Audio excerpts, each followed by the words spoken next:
Dos caras del deporte desde la óptica espírita.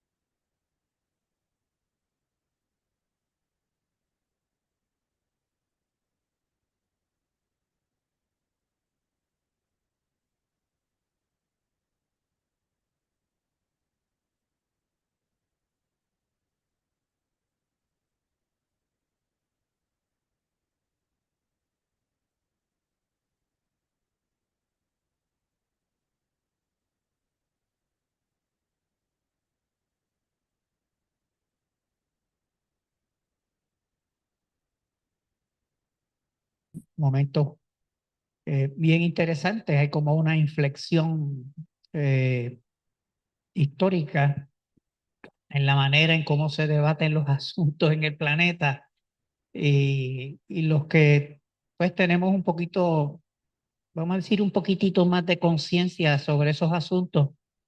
A veces nos cargamos, nos saturamos, nos encontramos como que el asunto, porque para los fanáticos es bien fácil. El fanático se ubica en uno de los dos carriles y fluye en una dirección o fluye en la otra, pero cuando hablamos de uno racionalizar estos asuntos, pues esa cosa se pone un poquito más compleja.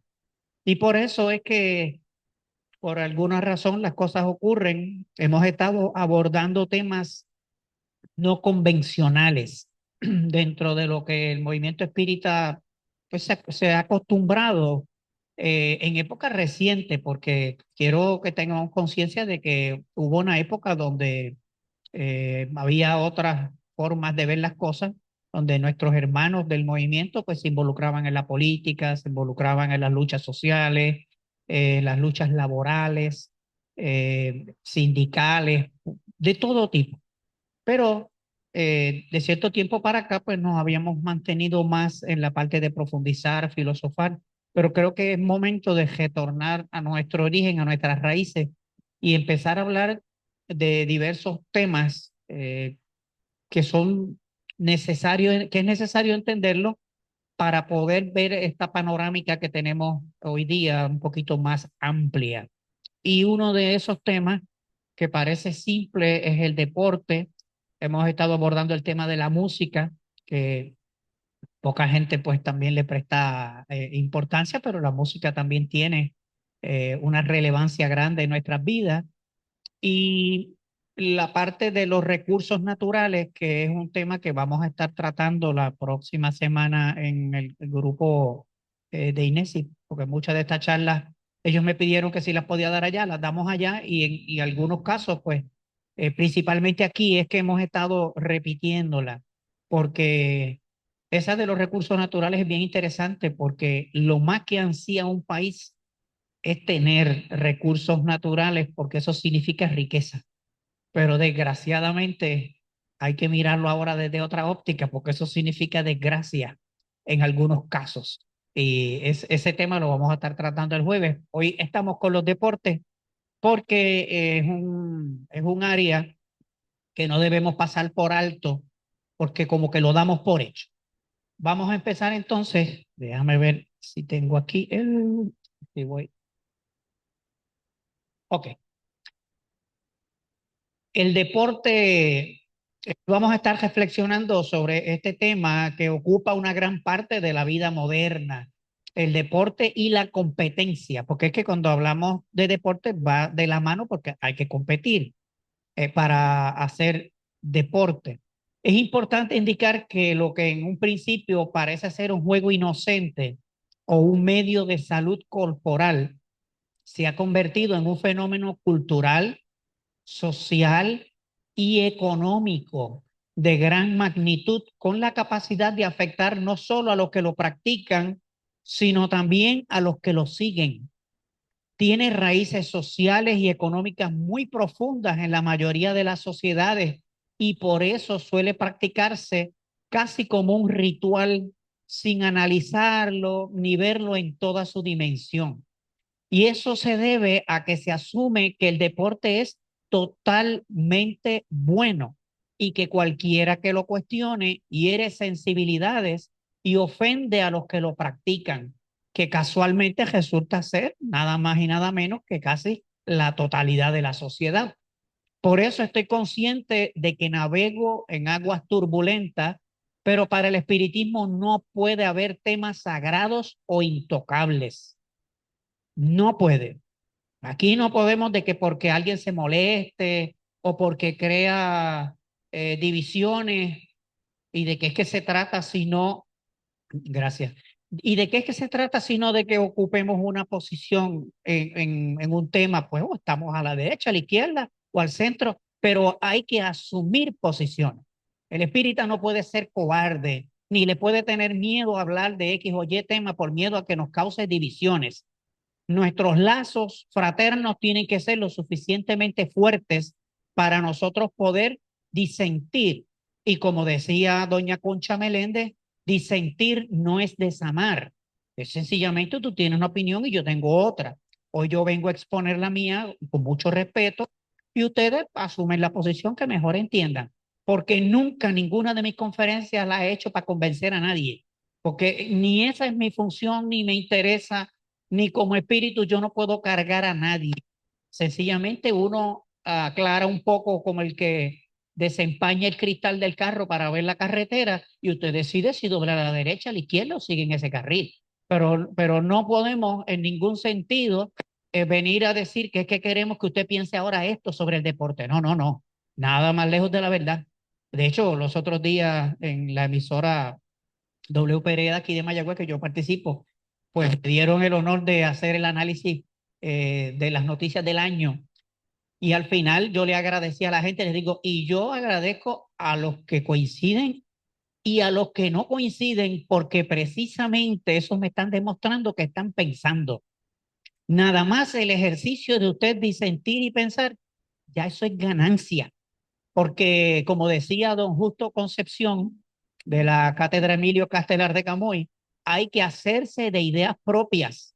Yo no sé de dónde Justo trajo eso, si fue él que lo creó, pero nunca se me olvida porque allí en el balcón hablábamos de diferentes temas y él me decía, mijo, tienes que hacerte de ideas propias. ¿Y cómo uno se hace de ideas propias?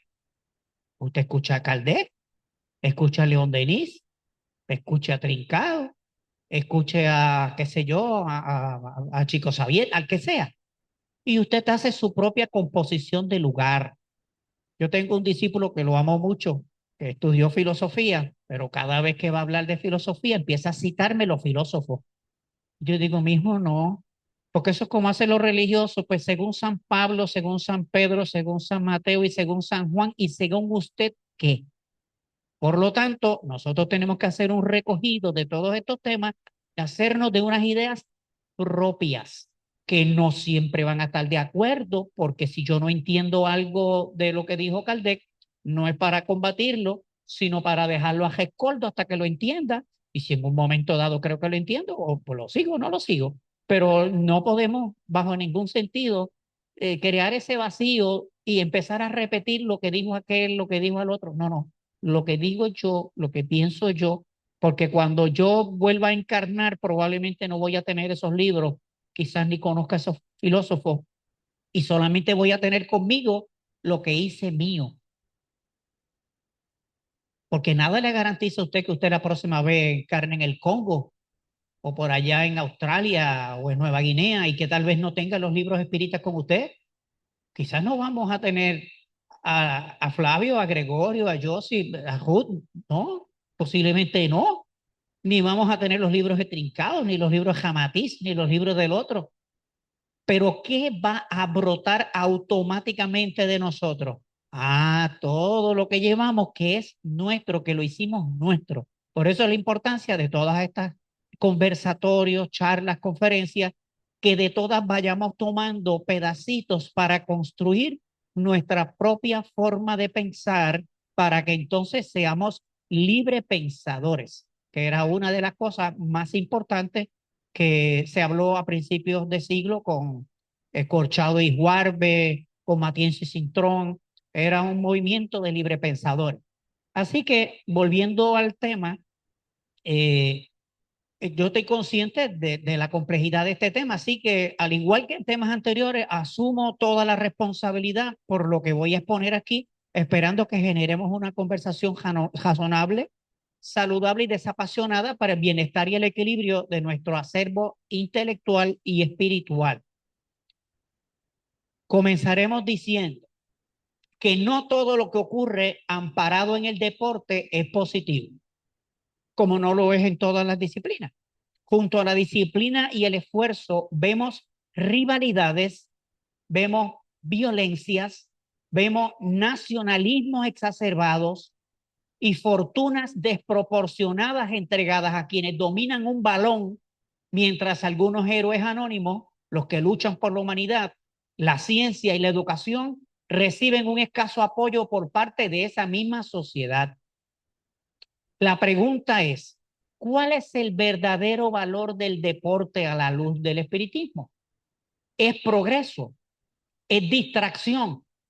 ¿Es retroceso? ¿Es un reflejo del nivel animalizado en el que aún nos desenvolvemos? ¿O es una mezcla de todo eso?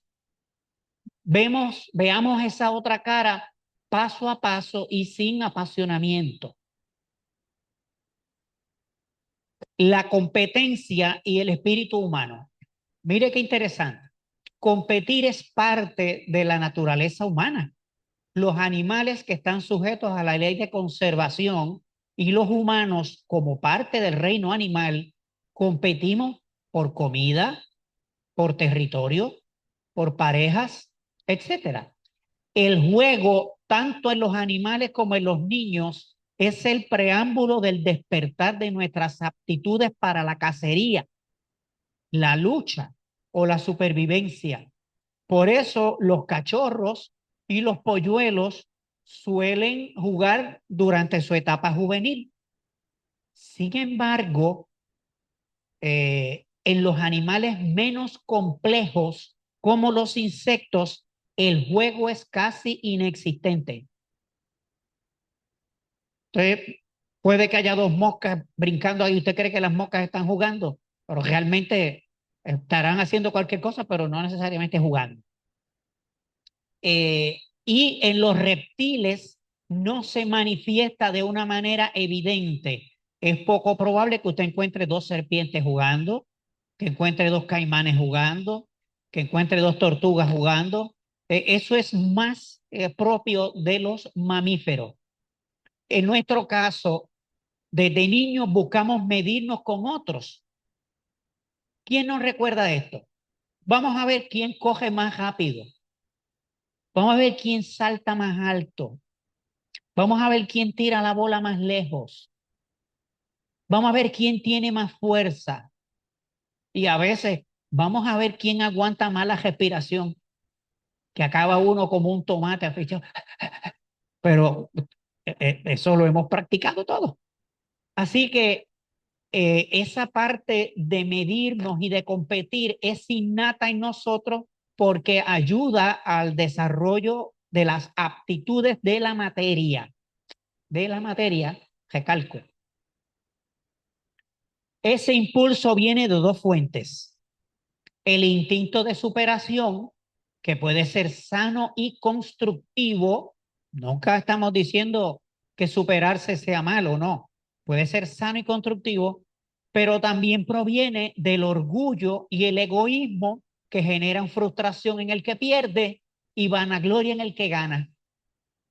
Porque entonces yo, usted ve el nene por allá, vea, eso no sirve en pana. Me los llevé de un viaje, me los comí en la cajera, se quedaron botados. De hecho, una anécdota que bueno, algún día tendré que rendir cuenta. Nos íbamos bajando una cuesta porque yo caminaba como casi 2 kilómetros para llegar a casa a la escuela elemental y salió uno de los muchachos que casualmente era hijado de mi mamá para acabar de fastidiar. Dijo, el que llegue último es un nena. Eso era común. Y yo pues no tenía, ya desde bien, de eso está hablándole, quizás tendría 7 años, 6, 7 años. pero yo siempre estaba claro en mis cosas y no cogí. Y cuando llegué después a mi paso donde ellos, me dijo, qué sé yo que era un nena. Y saqué la mano y le di una pescosa que todavía le está chillando la oreja. Cosas de muchacho, pero para que vean que en esa etapa esas cosas se dan. Así que el orgullo de él, de que había ganado, y no, en mi caso no logró esa frustración, lo que generó en mí fue violencia, que no debió haber sido así. Pero esas son la parte que hay que ver porque el ganador, como decía don Luis Muñoz Marín, el triunfo no nos da derecho a ser canallas. Pues en el deporte hay que saber ganar y ganar con honorabilidad, pero hay gente que le friega el triunfo a otros en la cara y por eso vienen las explosiones en esos estadios donde hay hasta muertes. El dolor del derrotado y el orgullo del vencedor son dos expresiones del mismo mal. ¿Y cuál es ese mal? El exceso de amor propio. Ese amor propio se hiere con la pérdida, pero se ceba con el triunfo. Uno genera dolor y depresión y el otro genera estímulo y satisfacción. Todo ello encaminado a premiar al más apto para que se haga cumplir la ley de conservación. Pero en el fondo, los síntomas que deja en un espíritu que esté un poquito atrasado puede ser un orgullo que lo lleve a la perdición. Sin embargo, es interesante porque el espiritismo nos enseña que el verdadero progreso no se mide por vencer al otro, sino por vencernos a nosotros mismos. Allan Kardec nos recuerda que la vida corporal es efímera y que el espíritu solo lleva consigo las virtudes adquiridas.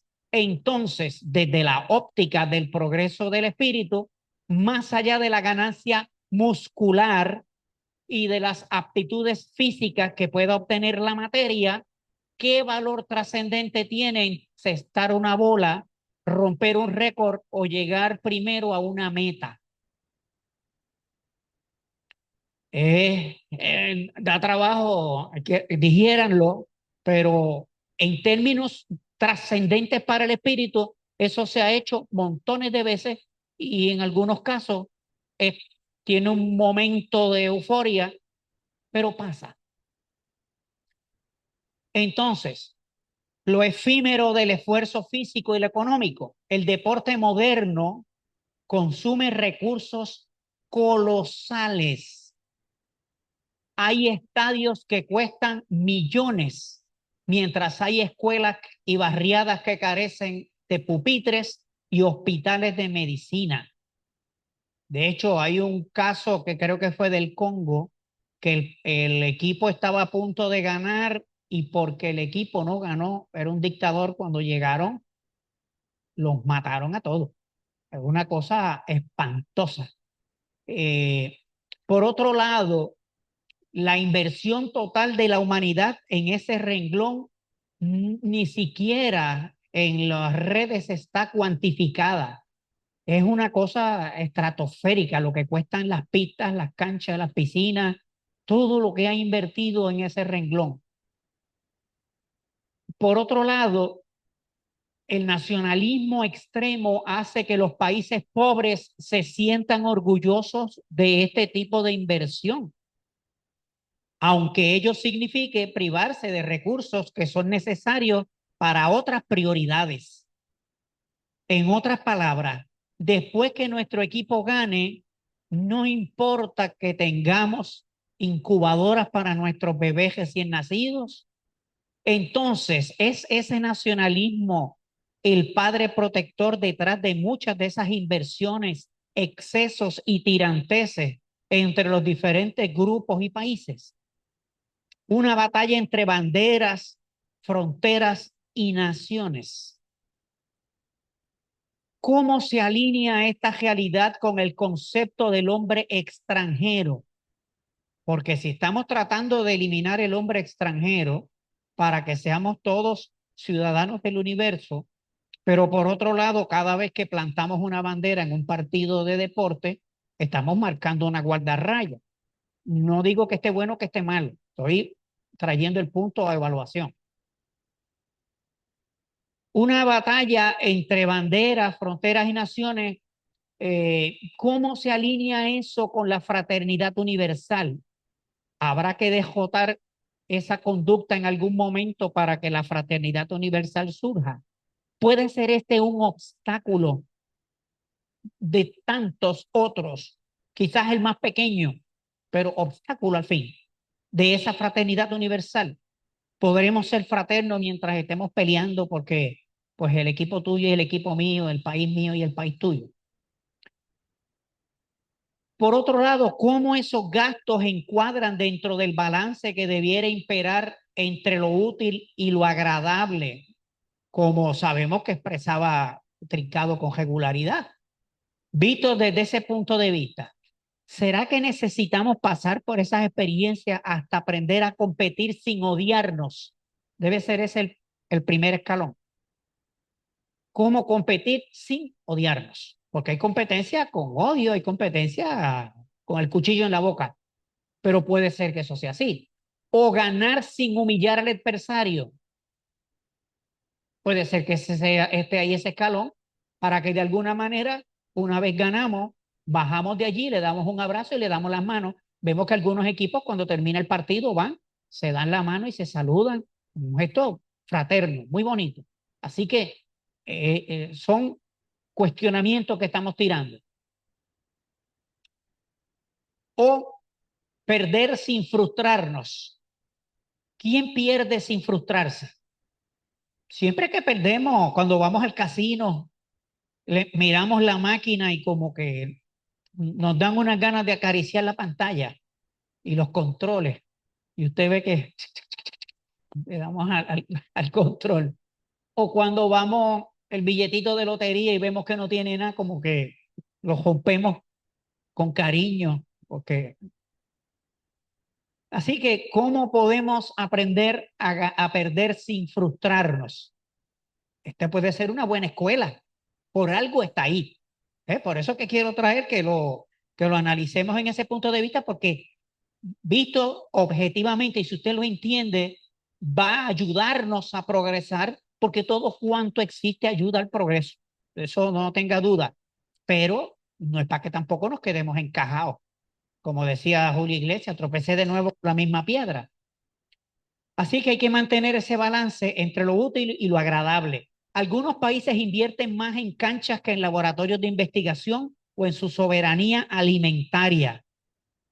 Si de soberanía alimentaria hablamos, nosotros estamos ahí en primera fila. Estamos bien, pero que bien atrás en ese renglón. Debemos preguntarnos hasta dónde la efervescencia deportiva debe desplazar las prioridades de cada país.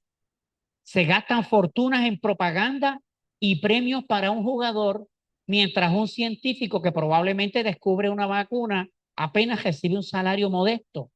¿Acaso es razonable, lícito o justo permitir que los grandes inversionistas del deporte se desborden en generosidad al momento de compensar el esfuerzo de un atleta, pero no se les estimula a aportar con el mismo desdén a las causas prioritarias de cada país? Al atleta se le debe compensar por su esfuerzo, pero ¿cuál debería ser el límite si es que existe? Porque por lo visto no existe. Son unas cantidades estratosféricas. Y como decimos por ahí, al que Dios se lo dio, San Pedro se lo bendiga. Pero por otro lado, no podemos dejar esto así al pairo porque alguna razón de ser debe tener. A la luz del espiritismo, esto es un síntoma evidente del materialismo que nos asfixia, pero disfrazado de bondad. Mírelo, disfrazado de bondad, porque todo el mundo dice, no, que le den, es más, que le paguen más. ¿Por qué no le pagaron si lo que pedían eran 3 millones más que lo que le daba el otro equipo? Se los debimos haber dado.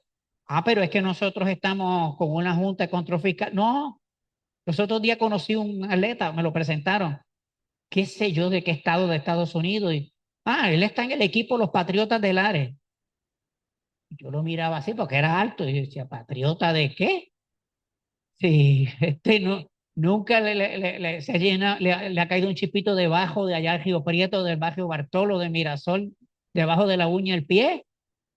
Eso es una cosa comprada, como hacen los países árabes que pueden pagar por sus atletas, van y los buscan a otro lado. O sea, ya ni siquiera es la aptitud genética de mi raza midiéndose a la aptitud genética de tu raza, sino que si yo tengo dinero, yo compro los mejores atletas de otras razas para tener el mejor equipo.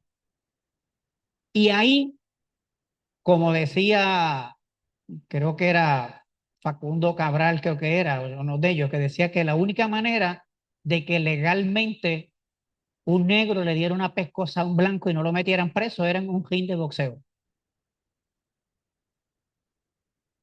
En un ring de boxeo, sí, porque cuando vemos la aptitud genética de la raza negroide, pues aparenta ser, es tremenda para esa parte de algunos deportes y por eso se les paga bien y por eso se les compensa bien para hacer el trabajo, pero en el fondo no es porque haya una consideración fraterna hacia ellos, sino una cuestión de conveniencia, porque a esos niveles el deporte se ha convertido en un negocio y usted tiene que tener los mejores. Así que es importante tener todo eso de frente. Eh, Así que está disfrazado de bondad, de patriotismo y de alegría. Se premia lo visible, lo espectacular, lo pasajero y se pasa por alto lo esencial, lo trascendente, lo que aporta y construye el futuro espiritual de la humanidad. Preguntándonos entonces, ¿qué quedará de la gloria de un campeonato dentro de 50 años? Porque Hostos los otros días cumplió un chojo de años, no recuerdo exactamente la cifra, y todavía está vigente. El Maestro Jesús, 2000 y pico de años, y todavía está vigente. Y seguimos buscando grandes aportaciones, y no es que la aportación al deporte no sea importante, porque todavía recuerdan la carrera del maratón allá en Grecia, pero por otro lado, ¿quién recuerda un partido? Pues ahora se puede acordar algunos de Roberto Clemente, pero de los que jugaron los indios en el 76, ojo. Así que muchos de estos campeonatos pues son efímeros. Celebramos hasta morir una noche, pero si vamos a poner por ejemplo, Brasil, que es un país de contrastes y es un país bien fanático en el fútbol. Esas esas favelas salen afuera para el carnaval, obviamente, de Río, pero también sale cuando se gana el campeonato. De hecho, los que leen la biografía de Chico Xavier muere el día que Brasil obtiene el campeonato. Y era hasta en eso. La cosa es que celebramos hasta morir esa noche y al otro día seguimos tan pobres, tan oprimidos y con el mismo nivel evolutivo que iniciamos el partido el día anterior, o peor, si es que apostamos o que incurrimos en excesos. Y eso es bien conocido y aprovechado por los gobiernos para entretener al auditorio y ocultar los errores y defectos de su administración. Con el correr de los años, solo nos quedará un recuerdo en archivos, pero las obras de amor, de solidaridad, de ciencia y educación son semillas que perduran en las generaciones venideras. He ahí un gran contraste. El deporte como fuente de distracción social es interesante porque mientras los atletas realizan su trabajo, hay ocasiones donde el gobierno con toda premeditación utiliza el deporte como un medio para mantener distraído a su pueblo. Van con un vaso colorado al partido de los Piratas de Quebradilla Y ya en Quebradilla ese hombre es intocable. Y, ¿ve? Y van a otros sitios, se sientan en las gradas y en primera fila y como que el pueblo logra una empatía con políticos que no son de su ideología porque son de su equipo. ¿Ves? Y ya es como las fraternidades y todo este tipo de organización. Eh, el gobierno lo sabe. Así que en tiempos de Roma, los gladiadores hacían su parte allá en el Gran Coliseo, mientras el pueblo estaba entretenido viendo a los gladiadores peleando, peleando con los leones, o a los cristianos cuando se lo comían los leones, pues afuera ocurrió otra cosa y el imperio trabajaba por allá, pero los ciudadanos romanos estaban acá en una burbuja. En España se le llegó a llamar el gobierno de las tres B, botella, baraja y baile.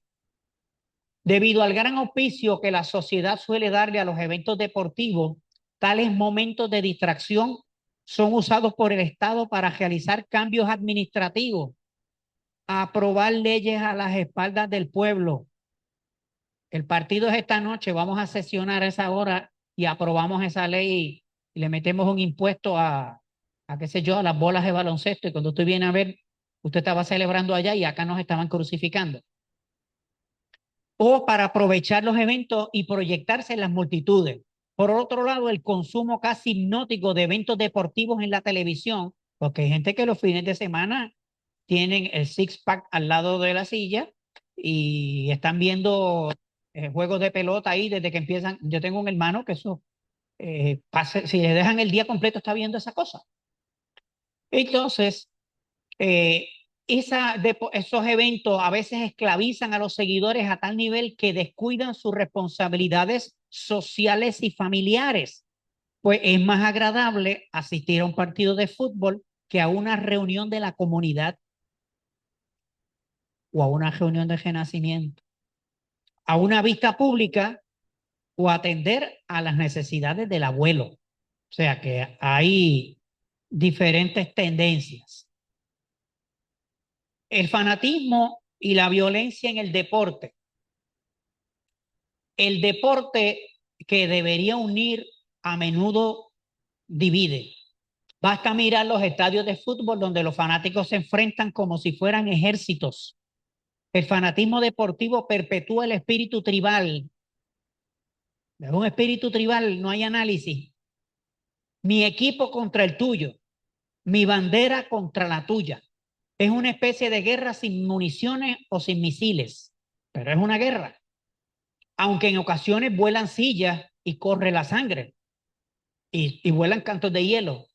En el 1985, en un partido por la Copa Europea en Bélgica, hubo 39 muertos y más de 600 heridos.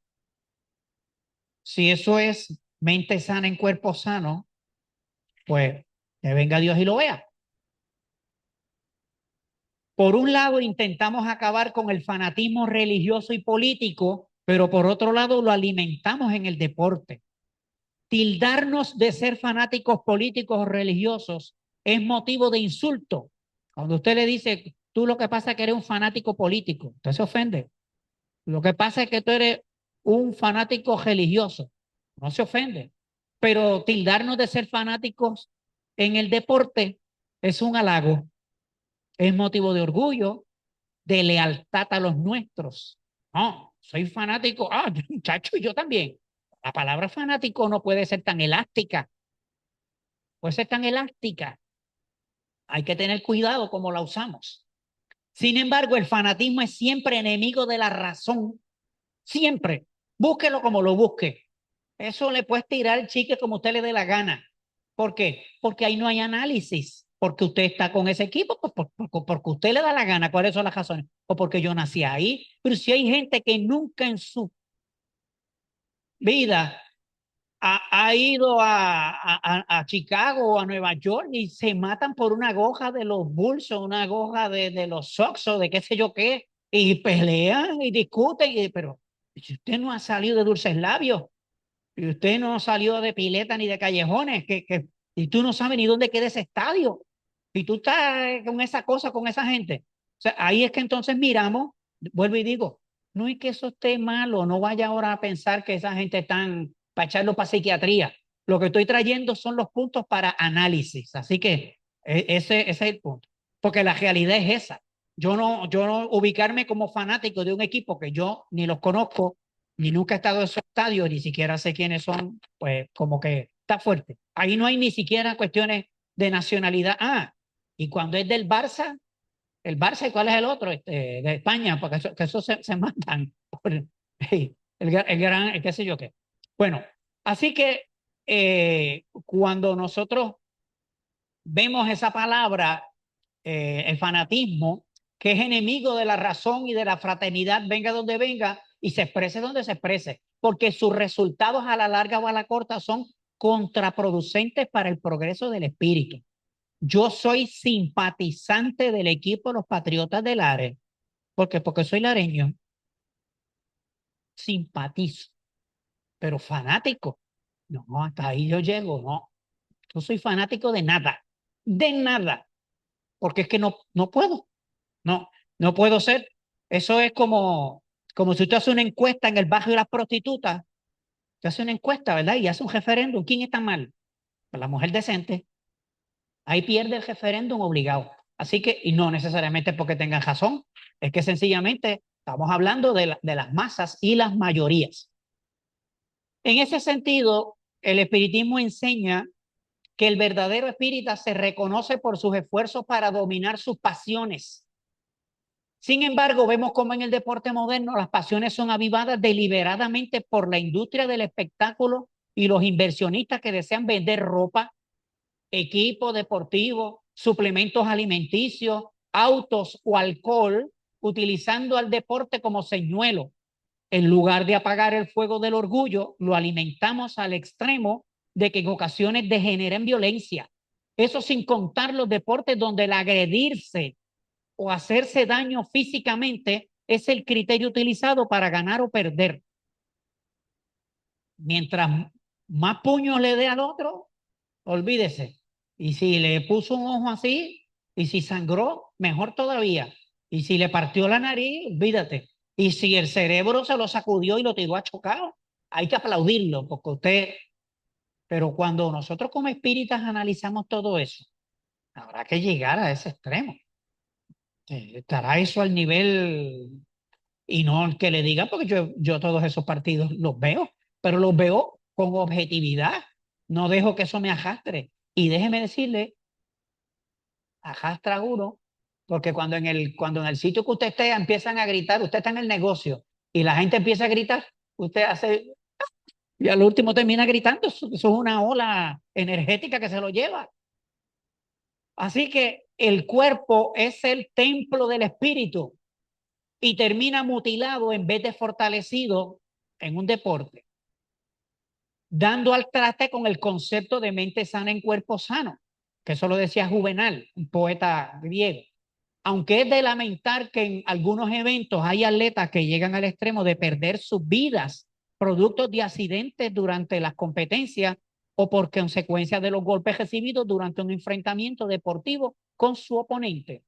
¿Cómo quedó Mohamed Ali? ¿Cómo quedó Tyson? De los de aquí de Puerto Rico, Wilfredo Gómez y muchos más. No todos los deportes implican enfrentamientos físicos, porque hay eventos donde se miden los atletas individualmente, pero hay otros donde el enfrentamiento es necesario para medir fuerzas y destrezas. El dopaje y la explotación del cuerpo. El cuerpo es el mecanismo de progreso del espíritu y es nuestro deber cuidar de él con responsabilidad. Por eso la visita al gimnasio no puede estar fundamentada en la búsqueda de la belleza física con visos de narcisismo, sino en la búsqueda de la salud en toda su plenitud. Por eso vemos que si no avanza, hay que inyectarlo para que crezca, aunque después termine como Tarzán. Bueno, gritando. Así que tratar de alcanzar el triunfo a cualquier precio ha llevado a muchos atletas a arriesgar su salud con sustancias que aumentan su rendimiento, pero que acarrean efectos secundarios nocivos. Esteroides, anabólicos, estimulantes. Hoy por hoy es una industria multimillonaria que corre a la par con la industria farmacéutica. Mire eso, el valor global en el 2025 de gimnasios y clubes estaba en 211.110 millones. Y ahí está para que puedas buscar el sitio donde está el dato. Y lo que ahora tienen, que usted busca en el celular y hay una señora o un señor que le dicen cómo usted va a hacer el ejercicio, ese es los gimnasios en línea, ha crecido en el 2025, en un año nada más, 38.590 millones.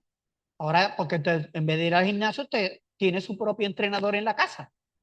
Aunque el Conde del Guácharo, que era un cómico venezolano, el Conde del Guácharo decía que cuando él iba a la iglesia católica de Musipán, decía que el cura lo ponía a hacer gimnasia porque le decía, ajodíllate, siéntate y párate. Párate, ajodilla y siéntate. Siéntate, ajodilla y párate. Entonces lo tenía en eso, que era un tipo de gimnasia. Entonces, ¿qué nos dice esto? Que hemos convertido el cuerpo humano en un instrumento de lucro y mercadeo. Y en ocasiones de apariencia y vanidad. Por eso hay operaciones para enderezarse la nariz, para cambiarse el ojo para arriba, más para abajo, todas esas cosas. Por algunas de esas conductas, en lugar del deporte ser escuela de disciplina, se vuelve mercado de explotación y superficialidad. Por lo tanto, no todo es responsabilidad de los atletas que genuinamente compiten en las pistas o los lugares que le corresponde, sino de toda esta gente que mercadea con el esfuerzo de ellos y que juegan a ser atletas, que juegan a ser fisiculturistas, que juegan a ser nadadores, que juegan a ser hermosos, que juegan a ser aceptados y que empiezan a consumir todo este montón de productos porque ahora todo el mundo pues quiere ser atleta. Pero aquel atleta se faja de campana a campana y le miden el dopaje, pero a este se faja de inyección en inyección y de pastilla en pastilla y de batida en batida, pero nadie le mide el dopaje. En ese sentido, es más rápido inyectar el músculo con anabólicos, esteroides o estimulantes para que se desarrolle que tomar dietas o retarlo naturalmente. Como sabemos, nada de esto puede tildarse de malo o bueno porque todos los espíritus están involucrados en esta vorágine y es un proceso de experimentación, análisis y clarificación con miras a superar lo que deban superar. Solamente esto es para que los entendamos. Porque yo tengo amigos y compañeros que lo hacen y yo no me meto en eso, yo no soy redentor de nadie. Apenas puedo cargar con las cosas mías, me voy a echar eso encima. No, si me pide un consejo se lo doy, pero tampoco voy a pararme en la puerta del gimnasio a hacer con una pancarta que son esto, o sea, no hay que llegar a ese extremo. Hay que respetar el libre albedrío de cada cual. Como decía un refrán mexicano, el que por su gusto es buey, bajo el yugo se gelame. Porque usted ve que el buey bajo el yugo me pasa la lengua todo el tiempo. Así que, sin embargo, el espiritismo insiste en que la encarnación es una oportunidad sagrada. Atentar contra el cuerpo por vanidad o por dinero es atentar contra la propia evolución espiritual.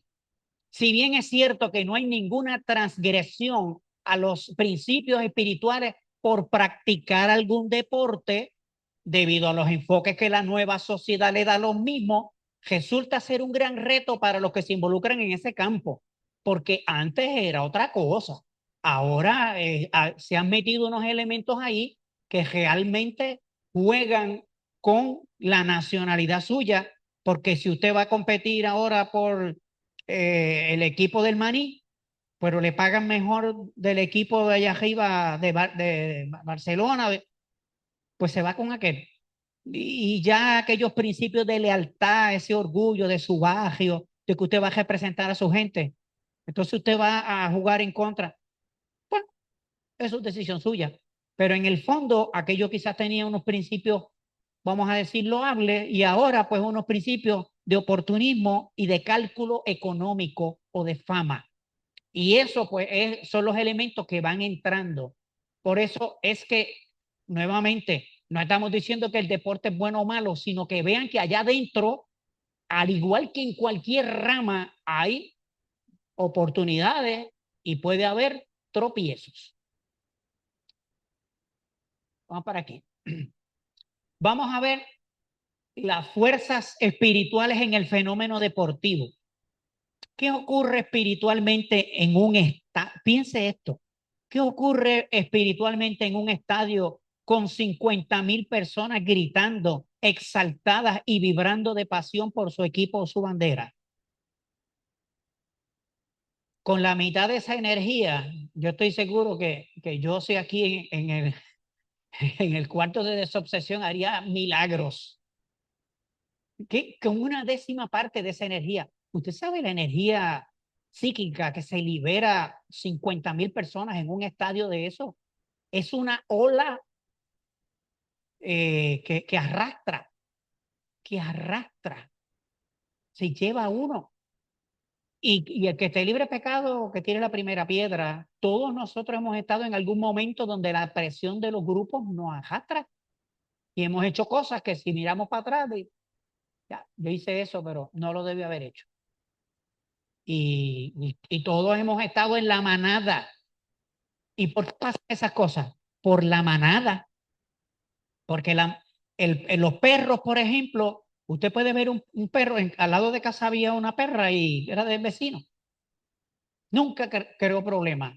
Hasta que llegaron dos perros más y se metió en la manada y allá cogieron y mataron el gato, hicieron desastre.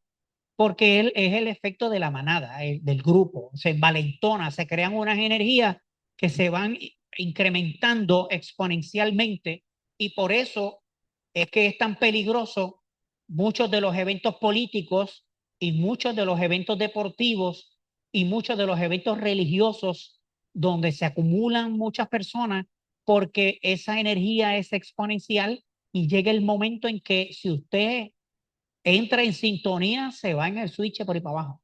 Por eso es que acá en personas a chocar, otros le dan un ataque, otros le da aquello y le da lo otro. O sea, hay que tener mucho cuidado con ese detalle.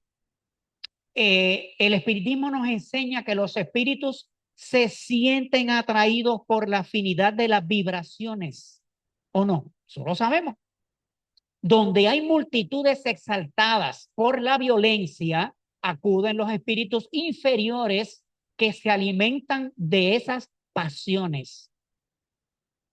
Usted puede poner para atraer abejas, usted pone una gota de miel, pero para atraer moscas, pues pone una gota de otra cosa.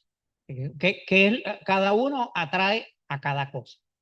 Muchos disturbios deportivos no solo son el reflejo de diferencias sociales, sino también son el reflejo de influencias espirituales perturbadoras que crean esa atmósfera. Por eso el deporte, cuando se convierte en idolatría, o es que Maradona no tiene una iglesia. ¿No lo han escuchado, verdad?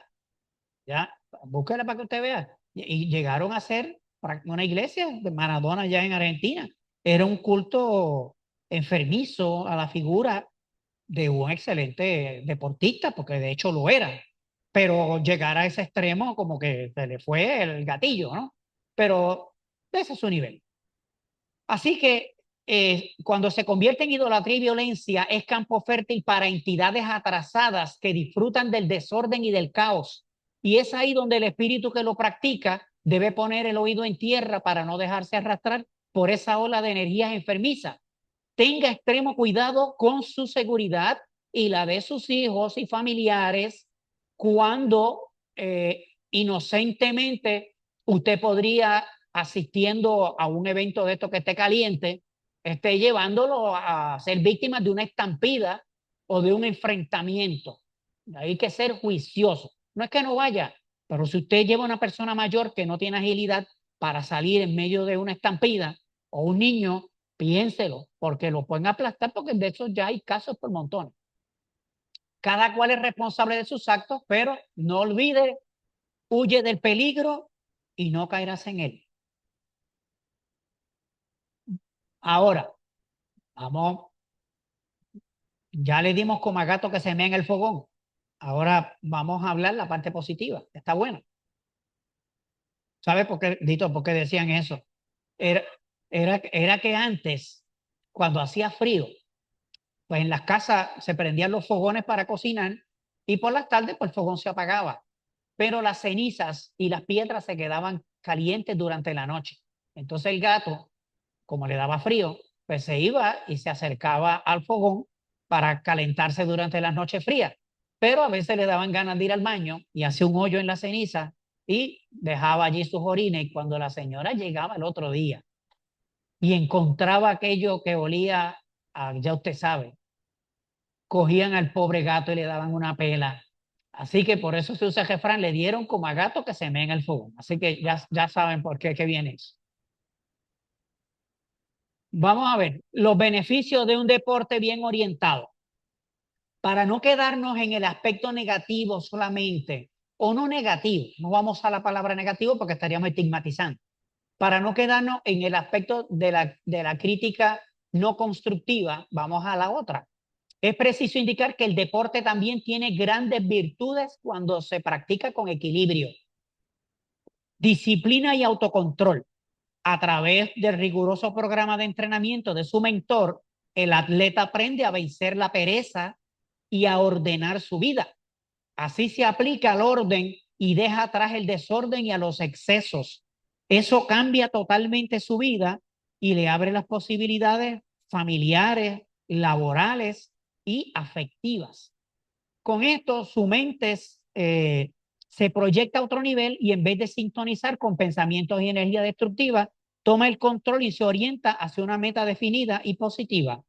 Y algo parecido, aunque usted no lo crea, es cuando estos muchachos díscolos que no hay forma de enderezarlos ni con una llave pejo, se meten en el ejército. Cuando están acá se comen los niños crudos, pelean en el barrio, esos son un enema de ácido clorhídrico. Y cuando van al ejército, llegan de allá, yes sir, disciplina. Cada cual define. Usted puede enderezar un alambre con los dedos, pero para enderezar un clavo necesita un martillo. O sea, cada cual a su nivel. Así que a través de ese riguroso programa le ayuda a desarrollarse.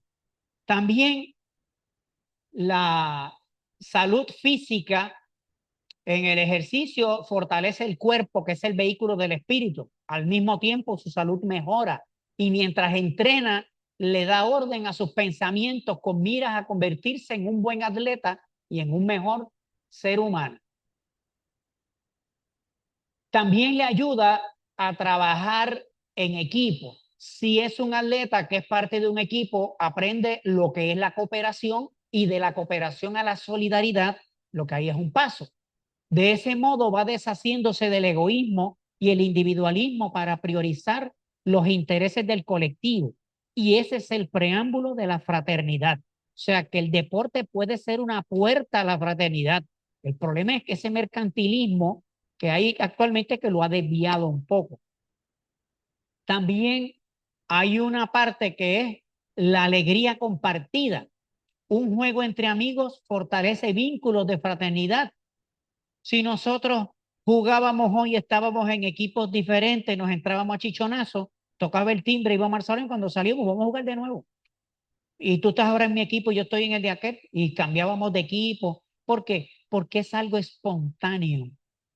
El problema es cuando hay esa manipulación de mentes que quieren que las cosas surjan, no como la gente quiere, sino como ellos quieren. Pero en la escuela lo hacíamos todo el tiempo.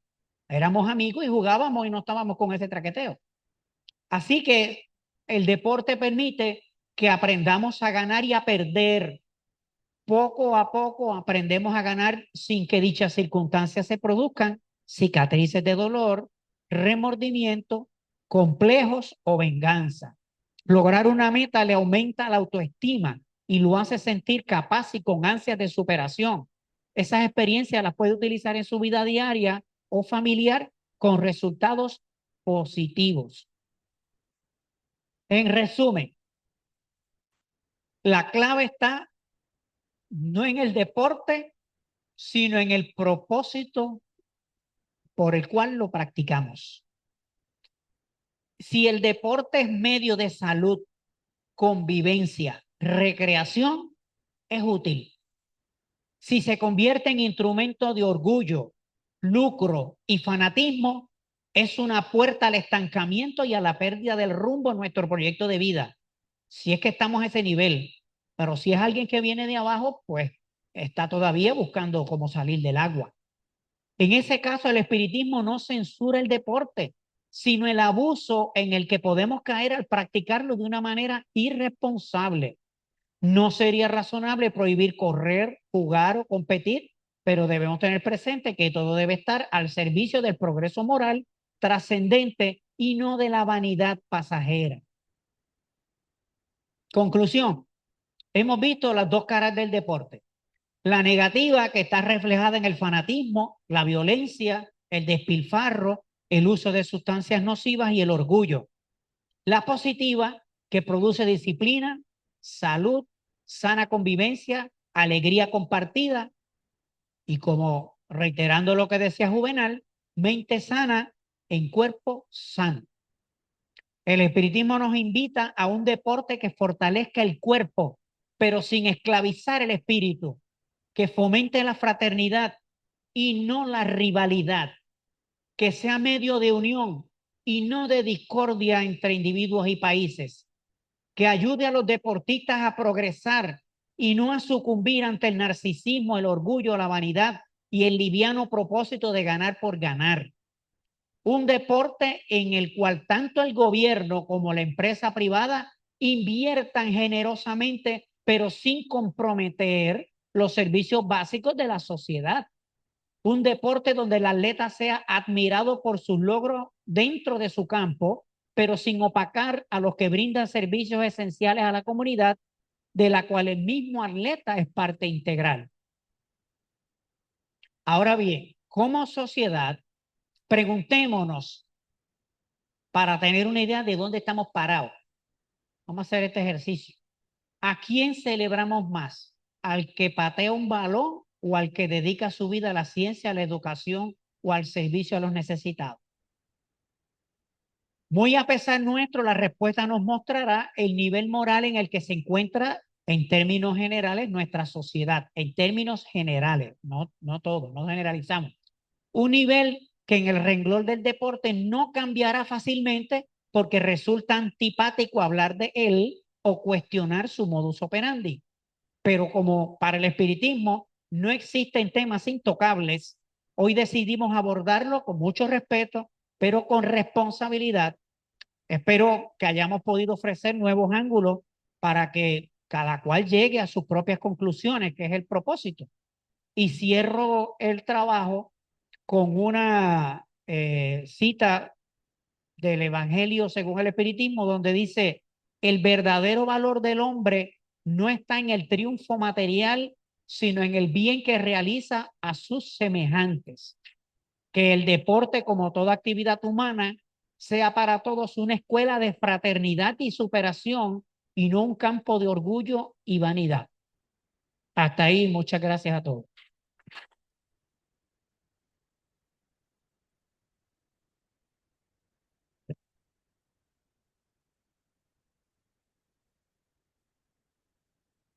Eh, Voy a dejar que la moderadora, por allá. Buenos días a todos. Que mucho me río, ¿verdad? Yo ahí sentada con todas las ocurrencias de Gregorio. Qué buen tema.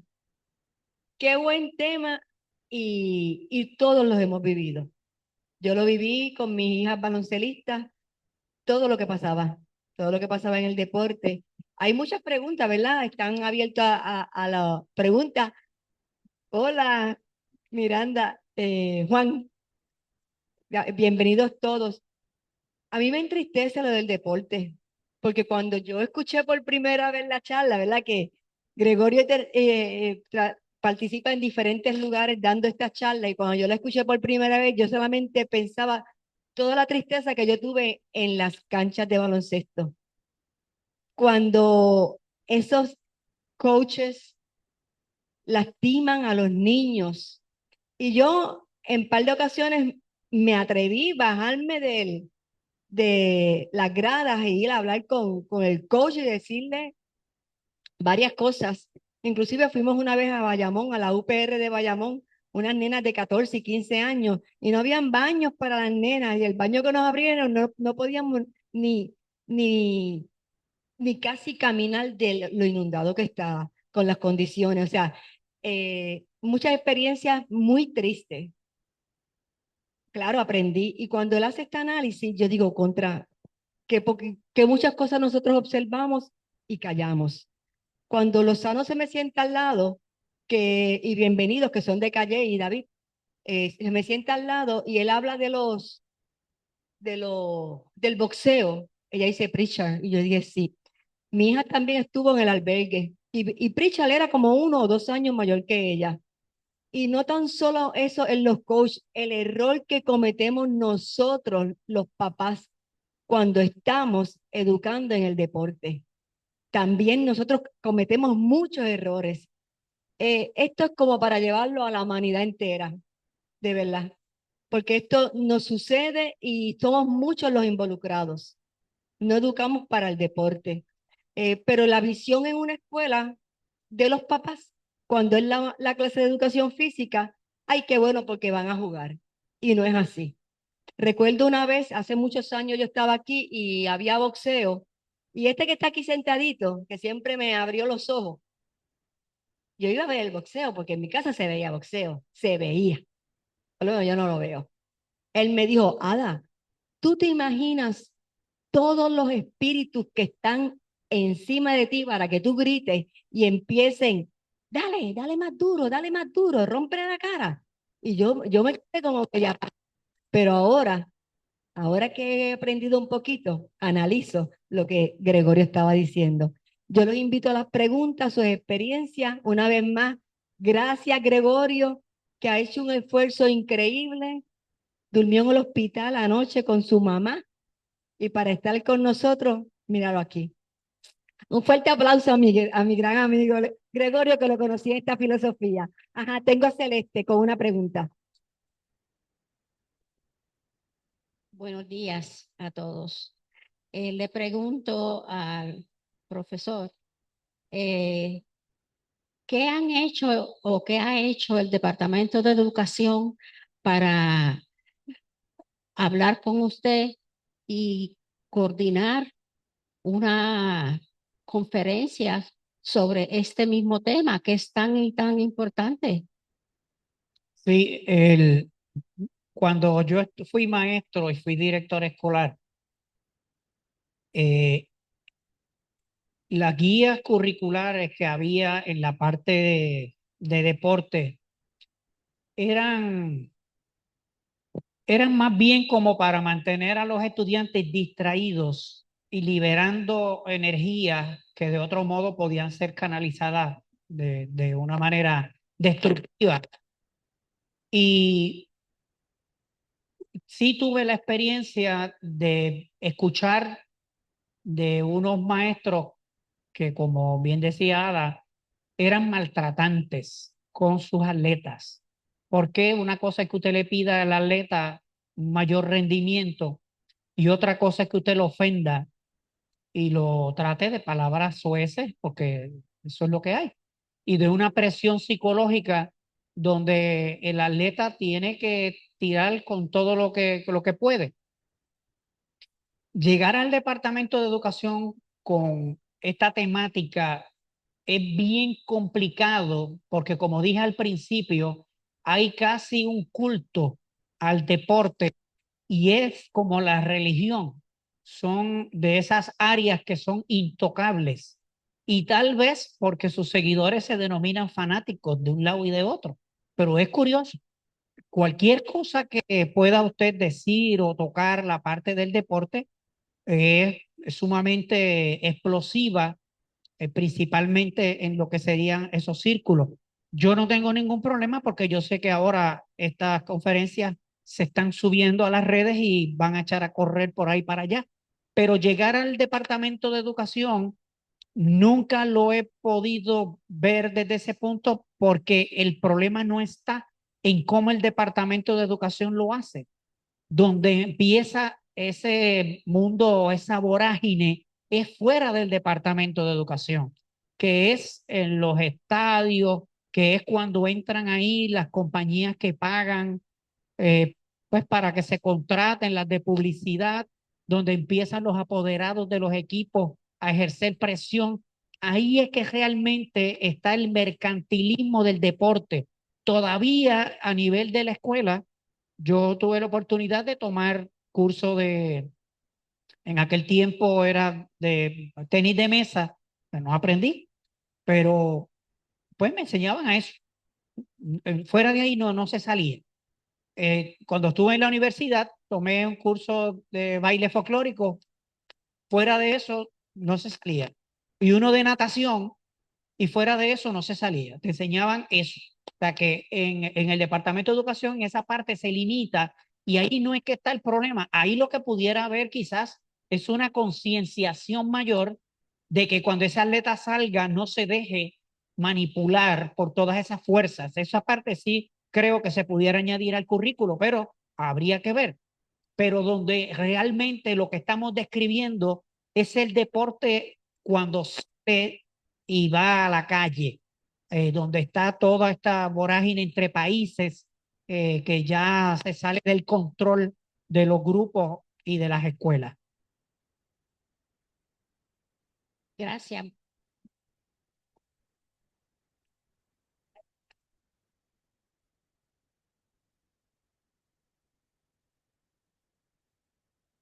Sí, se escucha, ¿no? Sí, de verdad, para agradecer profundamente la charla, que me pareció excelentemente, que clarifica un montón de conceptos que nosotros arrastramos equivocadamente sobre el deporte y lo ubica correctamente. Es como lo que yo vi, de alguna manera, yo soy un poco quisquilloso y siempre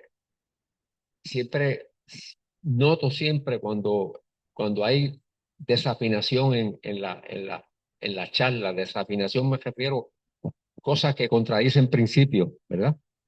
Y es como una canción que requiere dos cosas fundamentales, que es una gran afinación del que interpreta y una gran interpretación que le pone el énfasis y la emoción. Y de verdad que usted ha cantado una canción excelentemente bien, con una gran interpretación, sin desafinar para nada. Concuerdo con todo y lo digo porque siempre uno está buscando inconscientemente dónde están la incoherencia, ¿no? Claro, claro. De verdad que me sentí muy bien con la charla. Quería solamente apuntar algo, ¿no? Hay un deporte que me toca a mí, que se está elevando a nivel de deporte en estos momentos, hace ya unos años a nivel mundial, que es el billar. A nivel de alto nivel, no estoy hablando del billar de las barras, que termina muchas veces en peleas y en botellazos y en tacazos, sino en el billar que se practica a nivel mundial, por jugadores de élite, ¿no? Donde no se empuja, no hay violencia ninguna para nada, aunque algunas veces algunos se puedan molestar por razones obvias, ¿no? Pero no existe violencia. Cuando empiezan el juego, se dan la mano. Cuando termina, si la serie fuera a 9 juegos y está 8-8 y el último juego es el decisivo, el que va a iniciar ese último juego se saluda al otro, como él dice, que sea lo mejor para que ganen mejor. Y cuando se termina, siempre van y se saludan, se abrazan y hay una sonrisa de parte de ambos, lo cual implica que marca una gran diferencia, ¿no? En ese deporte hay que ejecutar, tener buena condición física, no tanto como en los demás, ¿verdad? Pero se requiere de condición física, hay que planificar con tiempo, hay que establecer unas estrategias y sobre todo hay que tener un autocontrol que se logra muchas veces inhalando fuertemente cuando el nervio ataca, hay que inhalar y bajar la adrenalina, ¿verdad? Es decir, que establece unos niveles de autocontrol, de planificación, de conocimiento de conceptos físicos, porque hay impacto, ángulos, etcétera, etcétera. Y de verdad que es una lástima que en los países del mundo no se patrocine a diferencia de China, que lo tienen en las escuelas. Y hay un campeón mundial chino en el 2005 que ganó el campeonato mundial jugando con gente ya mayor a los 16 años, un estudiante de billar que salió de las escuelas de China. Este, lo digo porque es interesante, porque la tengan también, estamos aquí como una manera de, como una alternativa para sus hijos, para sus nietos, que sería de mucho beneficio para su proceso de formación y de control. Pero de verdad, muchas gracias por la charla. Como no, realmente lo que más daño le hace a la competencia es la monetización. Cuando las competencias no son monetizadas, uno compite y mide pues el esfuerzo de uno y el esfuerzo del otro, pero cuando hay dinero de por medio, como decía el refrán, cuando el dinero habla, la verdad calla. Y ahí es que está el problema. Y ahora tú hablaste de un campo nuevo para ti, o por lo menos nuevo en los deportes, yo puedo hablar de otro. Yo soy trovador y desde los 19 años empecé a hacer décimas y no soy de los mejores, pero tampoco soy de los peores. Y he ido a los lugares donde mirando el perfil de los trovadores que hay y habiendo 500, $600 de premio, sé que tenía posibilidades. Ya tengo 62 años, nunca en mi vida he competido en un concurso de trovadores. Ahora, si no hay premios de por medio, nos amanecemos en una fiesta, en un negocio, donde sea, porque pues tú expresas lo tuyo y yo expreso lo mío. Pero yo lo que no quería era que por yo ganarle el premio a alguien, esa persona me guardara resentimiento. Porque no es lo mismo que usted demuestre que usted es bueno a que usted le quite el premio a alguien. Y yo vi los choques que provocaba, porque yo primero fui jurado y yo dije, no, espérate, yo no puedo meterme en esto porque esta gente yo la quiero, imagínate yo ganarle el premio que este señor no me vuelva a saludar porque se enchisme conmigo. Y no quise nunca competir. Una vez me hicieron una trampa eh, en una noche buena, fueron unos amigos y cantamos y qué sé yo, cuando terminé te ganaste una caja de cerveza. De hecho, se la regalé a mi sobrino. Y, pero fuera de ahí, nunca. No me gusta esa parte. Ahora, yo si me contratan para cantar, yo cobro por mi servicio. Pero eso de yo ganarle y competir con otro, me siento incómodo cuando hay dinero de por medio. Si no hay dinero de por medio, hágase de cuenta que nos amanecemos cantando. Saludos a todos. Es que recuerdo en un momento habían prohibido el boxeo entre mujeres por la condición física del cuerpo de las mujeres, no ameritaba, no era posible que se dieran de garnatones. Sin embargo, veo ahora que eso está en auge y en la lucha libre también, con los pelos parados así, dándose de pescozones. Y no creo que sea prudente fomentar ese tipo de boxeo y eso. Sí, lo que pasa es que el criterio de los organismos reguladores está sumamente influenciado por esta carrera que establece, pues, por ejemplo, hoy entré a un negocio y negocio, cuando fui para el baño, pues no decía que era de hombres ni de mujeres. Era un baño de estos inclusivos donde le advierten a uno que no es nada específico. Y ese mismo pensar hace que haya unos grupos que entiendan que eso sería discriminatorio.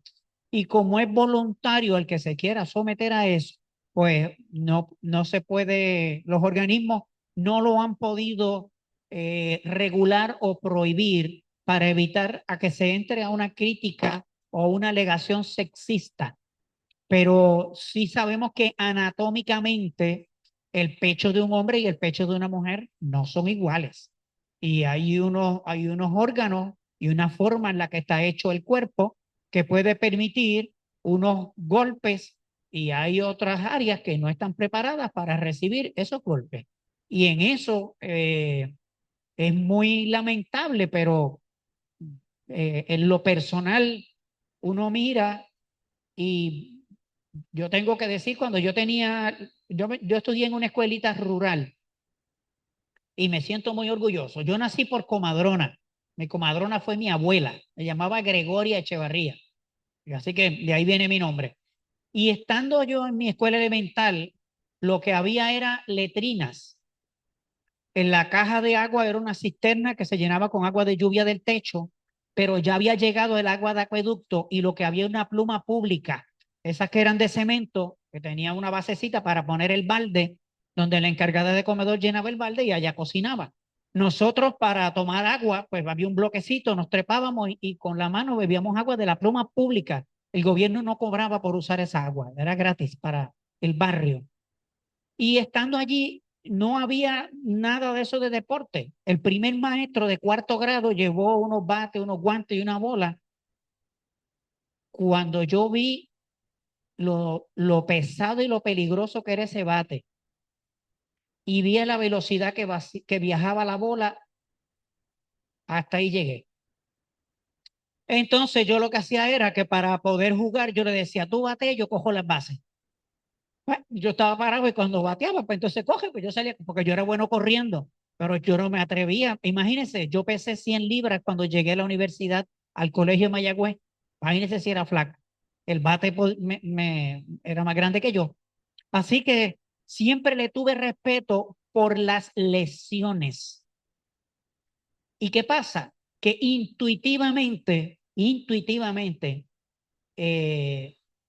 espíritu te dice cuál es tu potencial y cuál es tu capacidad. Y yo tenía un miedo terrible de dañarme esto que está aquí, que me ha servido toda mi vida hasta el día de hoy para hacer esto que hago con ustedes y otras cosas con la familia y con todo el que puedo. Y como este es mi instrumento, yo no lo podía poner en riesgo que me fuera a dar una bola y me fuera a matar o a dañarme la mente. Y siempre tuve ese cuidado extremo.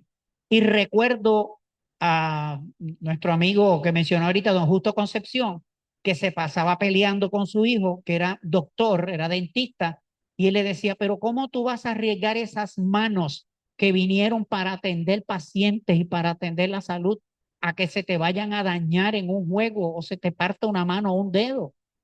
Un cirujano que vaya a perder sus manos por una imprudencia en un juego, ¿qué es más útil y qué es más agradable? Un pianista. ¿Usted se imagina un pianista que esté pulseando y se parta un dedo?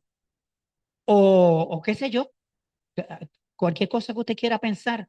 Es decir, que nosotros tenemos que cuidar este templo del espíritu y yo intuí que mi estructura física, que era para dar un servicio a la humanidad, yo no la podía arriesgar a un accidente o a lo que fuera. Y toda la vida he estado cuidando, pendiente, atendiendo para llegar a mi edad mayor con salud y poder seguir haciendo las cosas que hago. Para eso a veces me tengo que privar de cosas, porque no puedo hacer lo que todo el mundo hace.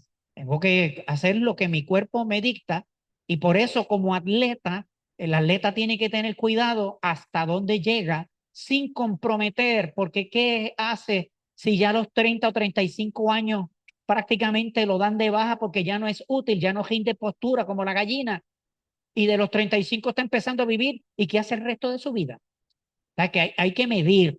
Lo que pasa que esto nosotros lo hacemos a modo de análisis, pero no nos podemos meter en la mente de nadie. Si alguien lo quiere hacer, pues que lo haga.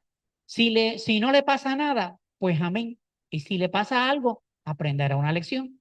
Así que en esto es para efectos de nuestro análisis, ver las cosas, pero deje que el agua discurra. No vamos ahora a meternos por ahí a salvar a la humanidad, salvo que, como dijo Celeste, pues se nos pide una opinión en un foro, la emitimos. Si tenemos que escribir, escribimos.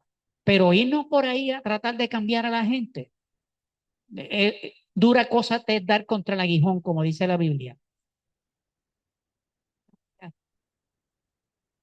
Yo, yo fui maestra por 10 años. Este, yo pues me terminé retirándome por mi diagnóstico de esclerosis múltiple, pero fui maestra, nunca tuve permanencia, por lo tanto, corrí diversas escuelas en diversos pueblos. En- entonces yo veía cómo es que la clase de educación física mayormente iba dirigida al deporte. O sea, yo no sé, usted como director sabrá cómo los maestros, pues, hacen el currículo, ¿verdad? En los diferentes grados. Yo como maestra de artes industriales me encargaba de empezar por lo sencillo, que era la pulgada, hasta terminar, en lo último, que era haciendo planos o haciendo, pues, de lo básico a lo más complicado.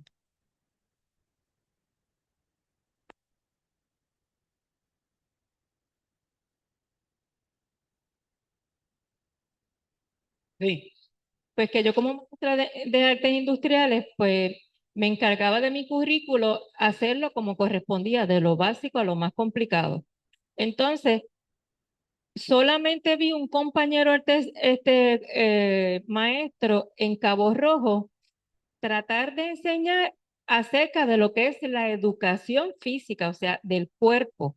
Yo recuerdo que en aquella época comenzaron a salir los juegos de video que tenían que ver con hacer ejercicio, y él empezó a conseguir computadoras para ver cómo motivaba a los estudiantes a lo que era ejercitarse, en lo que era, porque la clase es educación física, no es educación del deporte. No sé, yo soy maestra de artes industriales, a lo mejor me dirán, mira, mija, ocúpate en lo tuyo, que es artes industriales. Déjanos a nosotros esto. Pero entonces, tan importante en un país y en un mundo donde la obesidad infantil está rampante, las implicaciones que trae la obesidad en la salud, entonces vemos maestros que se ocupan básicamente del deporte y no de enseñar las otras cosas que son sumamente importantes, a lo mejor las más importantes. Eh, ¿no? Esa era por otra parte, también yo creo que sería un tema bien bueno ver la competencia dentro de la educación, porque en educación dar notas es decirle a los nenes vamos a competir. Yo quiero sacar a mí, si no, este sacó C, tú hiciste una porquería. Entonces, eso también es sumamente importante. ¿Para qué nos educamos? ¿Para competir o nos educamos para de verdad tener para lo que sabemos que debe ser lo importante de la educación? sí, traído dos puntos bien importantes que realmente no, uno de ellos no lo había visto, y es que es un error, entiendo, conceptual, llamarle educación física cuando es una educación para los deportes, porque la educación física realmente debiera estar en el curso de salud. Debiera estar en el curso de salud. ¿Por qué? Porque todo el mundo, todos debemos tener una educación física de nuestro cuerpo, todos. Eso no puede ser electivo, eso tiene que ser mandatorio. Y no necesariamente, de hecho, yo siempre de estudiante no encajaba con las clases de educación física porque me había dedicado más a la parte pues, intelectual, de sacar buenas notas, etcétera. Y me sentía incómodo cuando los estudiantes de menos aprovechamiento académico, pues eran los que salían bien en esas clases, pero muchas veces con poco conocimiento, pero con mucha aptitud física. Y yo veía que eso era premiar pues la genética de la persona. Y eso es algo que es dado, eso no es algo que tú hiciste o que tú te ganaste. Por eso es que a veces esas clases frustran a los estudiantes de buen promedio porque no pueden desenvolverse adecuadamente allí. Está bien que le llenan el orgullo a los que tienen bajo promedio, pero cuando uno lo mira, es algo que para efectos del estudiante, la educación física debiera ser una educación para hacer el mejor uso de tu cuerpo, el mejor cuidado de tu cuerpo. Y eso debiera estar en el curso de salud, porque te va a decir los órganos que te componen, cómo tú los vas a cuidar, cómo tú vas a manejar, qué puedes hacer, qué no puedes hacer. Y entonces la parte de deportes, ya eso es deporte, ya eso es aparte, ¿ves? Porque ahí tú entrenas, si es para balompié, pues entrenas las piernas. Y si es para béisbol, pues entrenas los brazos. Va a depender de qué es lo que tú vas a ejercer, qué deporte es, para que entonces tú vayas priorizando esos músculos o esa parte del cuerpo. En cuanto a la competencia, la educación que está basada en esa competencia de quién sale mejor, no necesariamente es positiva porque lo que te lleva es a exaltar eh, al que salió bien con respecto a los demás, pero como decía un maestro, ¿quién hizo más esfuerzo? ¿El que tiene 4 puntos y los mantiene o el que tenía F y ahora sacó C? Porque si no me orino encima.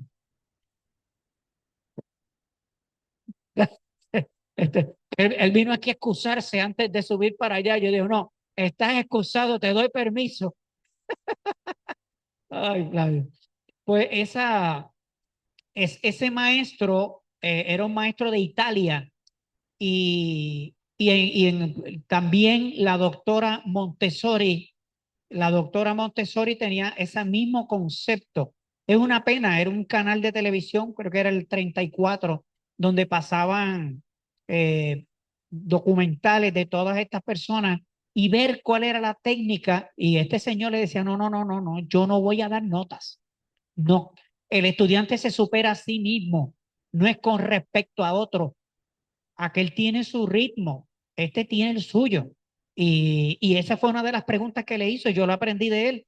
Decía, no, no, ¿cómo usted me va a decir a mí que ese estudiante que es brillante por naturaleza, que toda la vida ha tenido 4 puntos y se mantiene ahí, ese estudiante que era de F, sube a D y luego sube a C, subió 2 escalones, aquel se quedó, o el que sube de B a A, o el que sube de C a B, este salió de F y subió 2 escalones.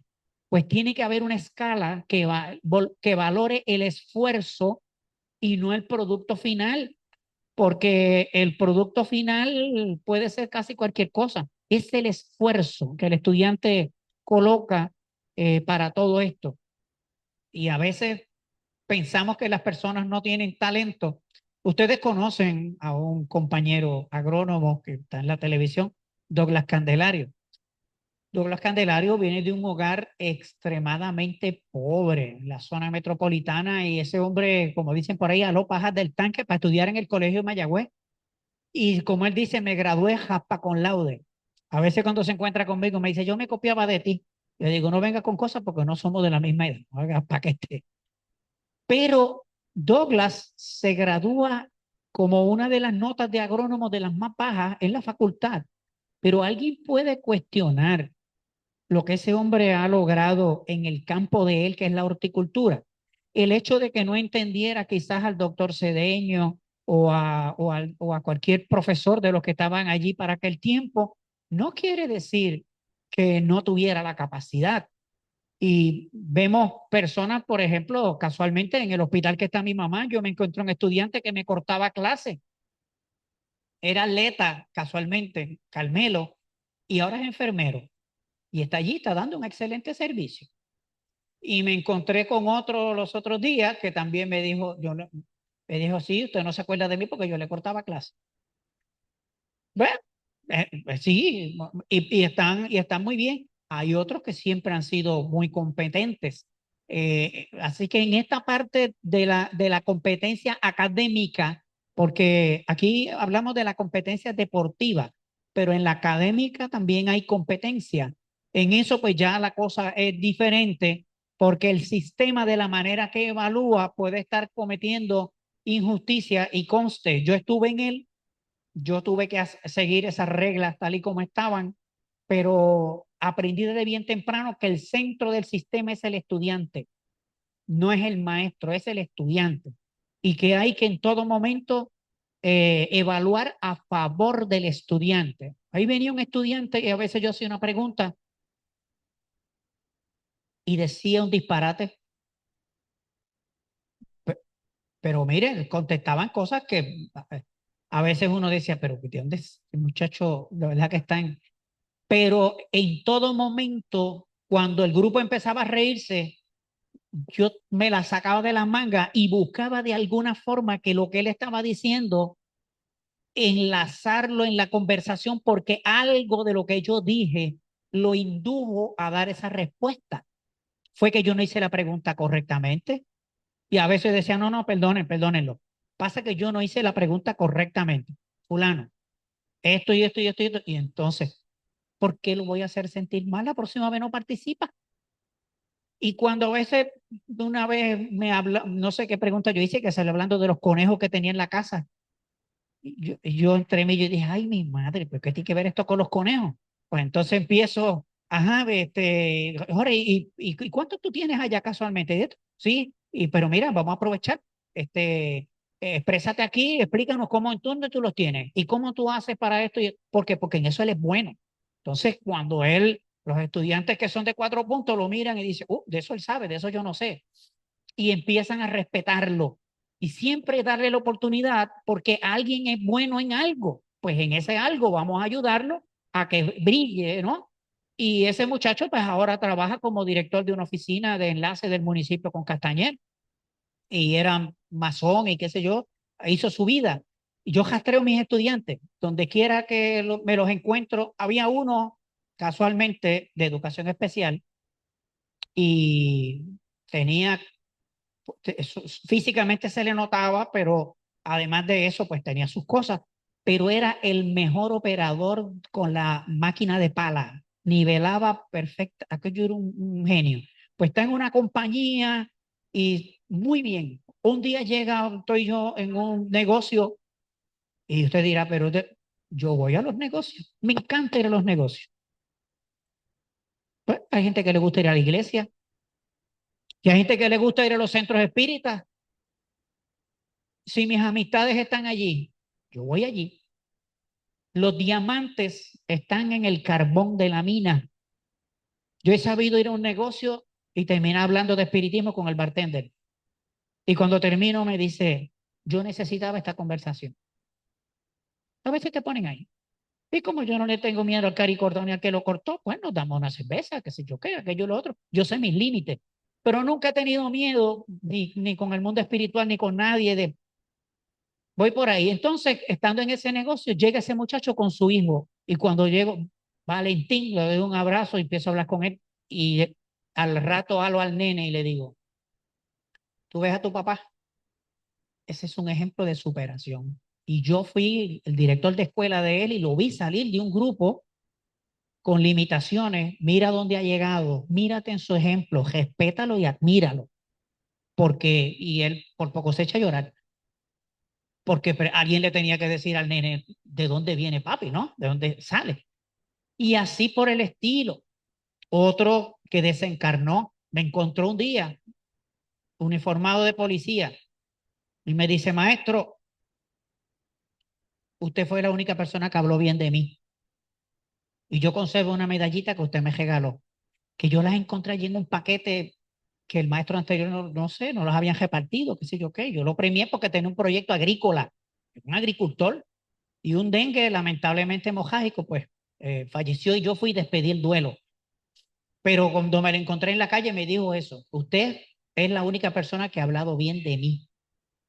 Y estas cosas como maestro es que uno tiene que ser sensible Y a veces yo digo, ay Dios mío, uno pudiera hacer, ustedes no tienen idea de lo complicado, Flavio sabe, lo complicado que a veces es ser espírita y ser expositor, porque uno quisiera hacer tanto, porque es que tú no sabes si eso que estamos hablando hoy o lo que hablamos puede ser algo que sea el detonante para que esa persona esclarezca. Es como cuando yo, si las muchachas están, el grupo, el equipo de Desobsesión, te hace la diferencia. Y con las personas es así. La cosa más simple del mundo le puede marcar la vida a alguien. Y usted puede estar ahí y usted marcó esa vida. Y esa vida va a estar donde está. Puede ser en un callejón, puede ser en un negocio, puede ser en una fiesta, puede ser en una funeraria, puede ser donde sea. Y nosotros marcamos las vidas de las personas, pero estos conocimientos que no tienen que llevar la etiqueta de si eres espírita o dejas de serlo, es sencillamente el conocimiento, ayuda a desenvolver. Yo me siento extremadamente complacido de haber sido maestro, de haber sido director escolar y de haber sido político, que fui y que todavía no suelto los topos, porque los otros días me invitaron al colegio de Mayagüez con un ex representante que casualmente aspiró al mismo distrito que yo aspiré por dos partidos distintos. Y él está al lado y le dice, no, porque ya Gregorio y yo estamos fuera de esto y qué sé yo. Espérate. A ver, no. Yo no le suelto la silla mía a nadie. A mí me tienen que matar en la jaya. Yo, mientras me quede un hálito de respiración, seguiré haciendo política y seguiré esforzado por las cosas de este país, porque a mí los viejos somos parte como cualquier otro ciudadano y tenemos derecho a seguir opinando y a seguir peleando. Yo no me rindo. Esto hay que seguir la pelea. Y él como que, espérate, ¿cómo arreglo esto? Y, bueno, pues, porque realmente nosotros pensamos que llega el momento donde tenemos, está bien que usted no esté tan activo, pero ¿cómo vamos a dejar de aportar? Eso es como que cuando el vaso está lleno, entonces lo tiramos a la basura. Ahora es que el vaso tiene mucho para dar, este es el momento.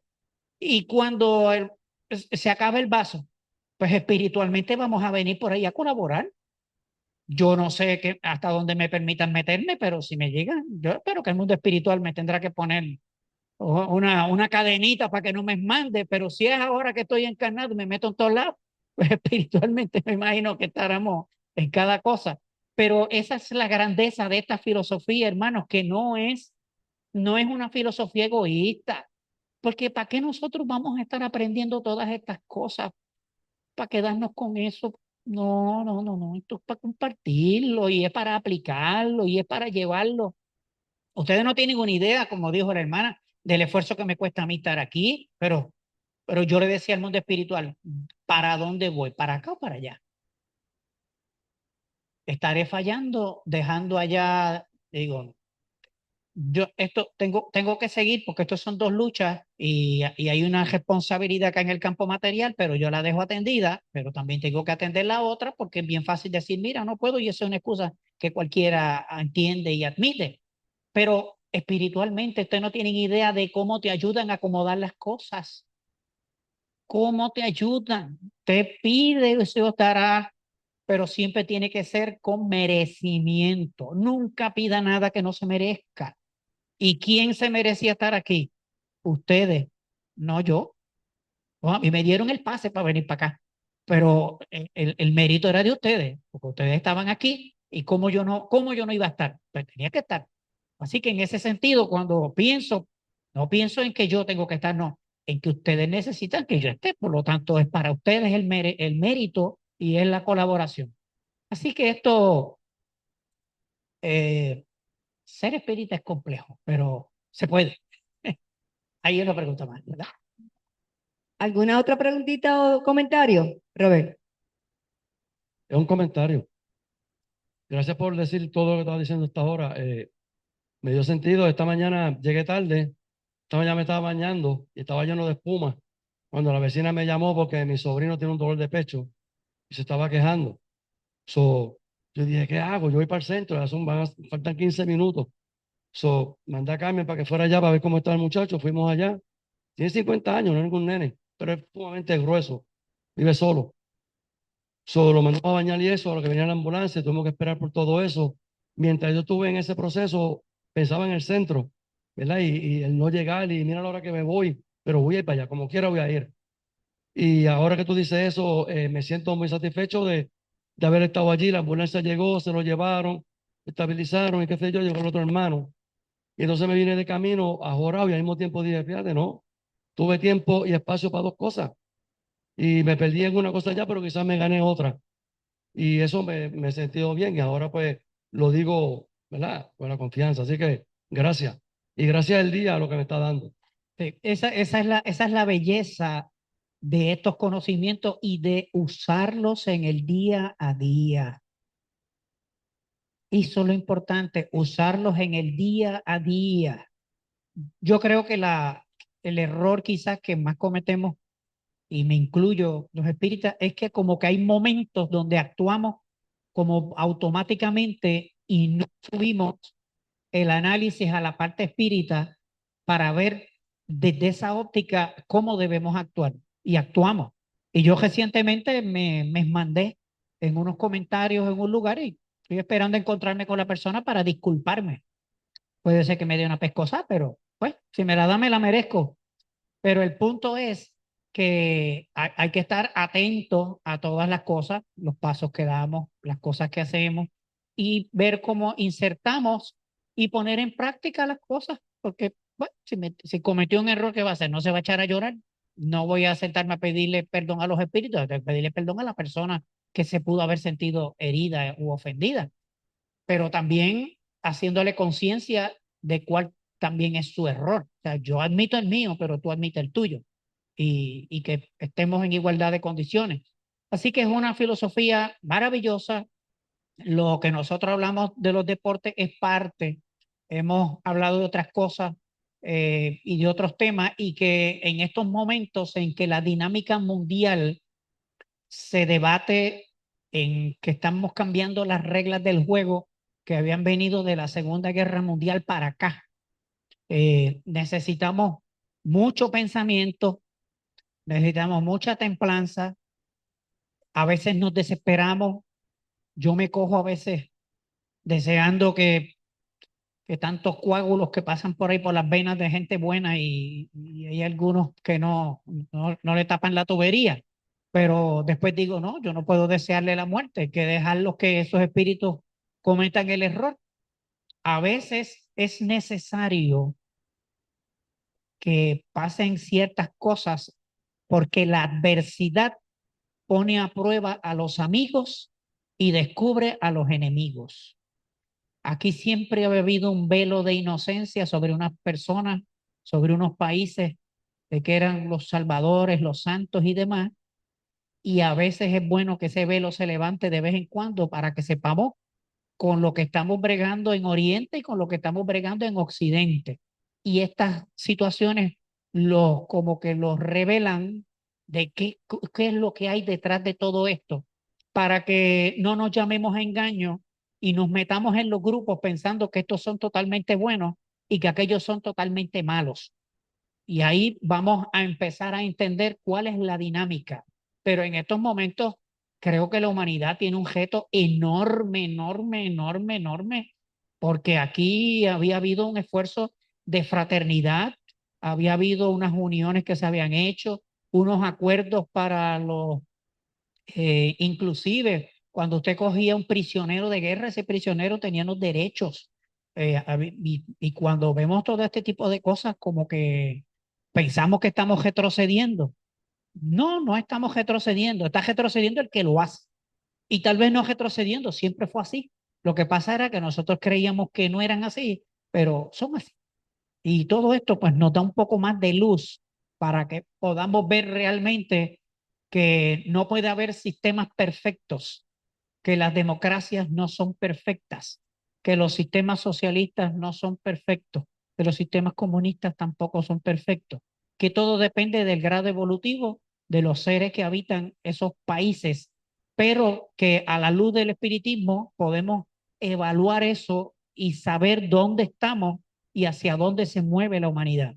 Creo que más que nunca tenemos que estar bien atentos, emitir nuestra opinión informada, no dejarnos llevar por los cuentos y tener un poco de tranquilidad, que es como una borrasca pasajera que en algún momento va a llegar a su lugar y nos va a llevar a puerto seguro.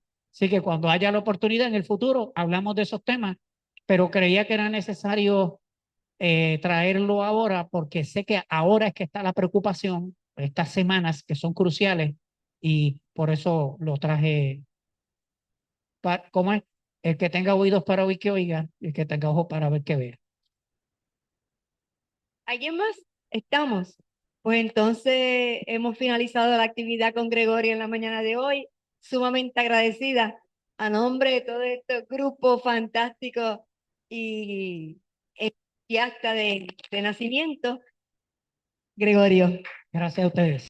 vamos entonces a unas merienditas, compartir la meriendita, conversar y nos vemos el mes que viene. Tenemos una sorpresa también con Gregorio. Así que eventualmente le vamos a estar llevando la invitación para tenerlos informados. No se vayan para comer las cositas que hay ahí.